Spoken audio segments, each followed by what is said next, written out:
કાંઈ નથી થયું. અરે વિધાનસભામાં જાય છે. અરે પણ આ ટ્રેક્ટર છે, ટેન્ક થોડી છે. અને હું ખેડૂત છું, કઈ આતંકવાદી થોડો છું તમે મને રોકો છો? હું તમને મારું એમએલએ નું કાર્ડ બતાવું.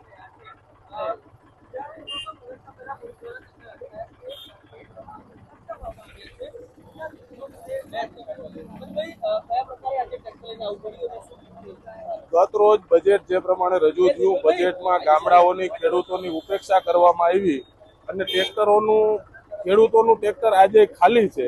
એ અંગે માનનીય સરકારશ્રીનું ધ્યાન દોરવા અંગે આજે ખાલી ટ્રેક્ટર લઈ ખેડૂતોનો પ્રતિક સમાન ટ્રેક્ટર લઈ અને આજે હું વિધાનસભામાં આવ્યો છું. વિધાનસભાના ગેટ ઉપર મને રોકવામાં આવ્યો છે.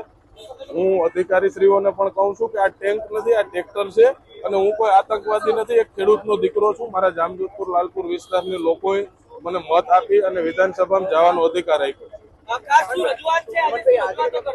ગામડાને પૂરતા પ્રમાણમાં બજેટ ફાળવવામાં આવે એ અંગેની રજૂઆત છે. ગામડાને સતત ઘણા વર્ષોથી અન્યાય થઈ રહ્યો છે એ અંગેની રજૂઆત છે.